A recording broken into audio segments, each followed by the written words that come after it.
প্রথমেই আসি সুরক্ষা কবচ এবং স্বামীদের সুরক্ষা কবচ, এই বিষয় নিয়ে আমরা প্রথমেই কথা বলি। দেখুন, বিজ্ঞান আশীর্বাদ না অভিশাপ, এক সময় পরীক্ষায় নিয়ম করে এই নিয়ে রচনা লিখতে হতো। আজ ডাবল স্পেশালে যে প্রশ্নটা করতেই হচ্ছে, আইন আশীর্বাদ না অভিশাপ। সরাসরি বলি, আইপিসি 498A ধারা কেন তৈরি করা হয়েছিল? ঘরে ঘরে হিংসা কমাতে, নির্যাতিত মহিলাদের বাঁচাতে। কিন্তু আমরা কি দেখলাম? বারবার 498A ধারার অপব্যবহারের অভিযোগ উঠেছে।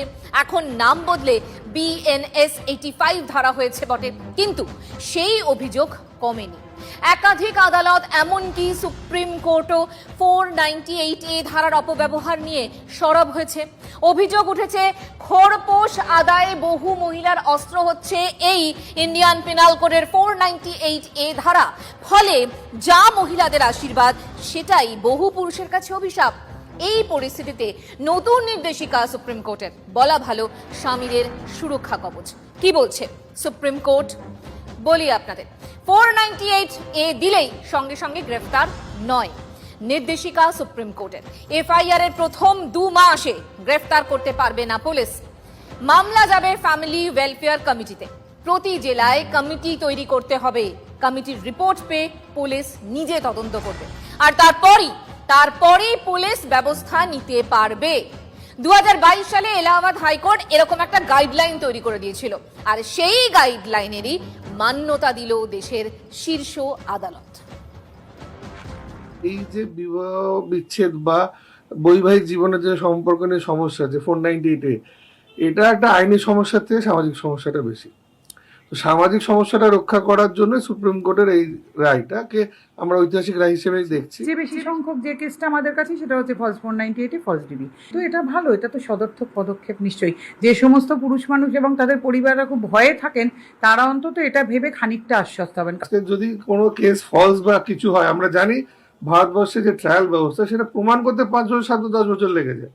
যদি কোনো সরকারি কর্মচারীর কাছে 498 হয়, সে যদি 24 ঘন্টার বেশি জেলে থাকে, তো তাতে চাকরিও চলে যাবে। এক মহিলার করা মিথ্যে মামলার ভিত্তিতে নড়ে চড়িয়ে বসে দেশের সর্বোচ্চ আদালত। যে ফলস কেসের ভিত্তিতে এই গাইডলাইনের সবুজ সংকেত, সেটাই আপনাদের দেখাবো। বিগ ওয়ালে একটুখানি প্লে করতে বলবো PCR কে। যে ফলস কেসের ভিত্তিতে এই গাইডলাইনের কথা যেটা বলছিলাম, স্বামী ও তার পরিবারের বিরুদ্ধে 6টি ফৌজদারি মামলা মহিলা IPS অফিসারের, এবং 498A ছাড়াও খুনের চেষ্টা, ধর্ষণের অভিযোগে মামলা ওই মহিলার, এবং ডিভোর্স এবং খোরপোশ চেয়েও ফ্যামিলি কোর্টে মামলা করেন ওই মহিলা, এবং 109 দিন জেল খাটেন স্বামী, 103 দিন জেল খাটেন মহিলার শ্বশুর, এবং তারপর সত্যিটা সামনে আসে এবং সব ফৌজদারি ধারা খারিজ করেছে শীর্ষ আদালত, এবং সংবিধানের 142 ধারা ব্যবহার করে বিয়েও ভেঙে দিয়েছে সুপ্রিম কোর্ট। আদালতের এক্ষেত্রে আদালতের মন্তব্য, ওদের ভোগান্তির ক্ষতিপূরণ কোনোভাবে দেওয়া সম্ভব নয়। ক্ষতির পাহাড় কিন্তু বেশ উঁচু।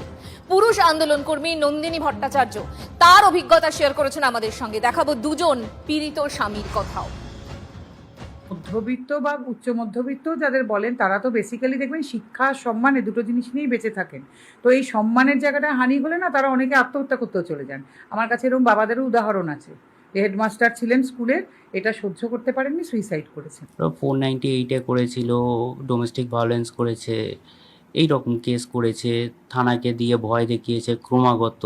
থানার অফিসার আমাকে ফোন করে বলেছে, মাকে বলেছে যে ঘর থেকে বার করে দেবো। সেইখান থেকে মানে আমার বাবা মা, ঘর সবই ছাড়তে হয়েছে আমাকে তার জন্য। 498A দিয়েছে, এবং থানা থেকে বা থেকে আমাকে ক্রমশই করা হচ্ছে, হ্যারাস করা হচ্ছে।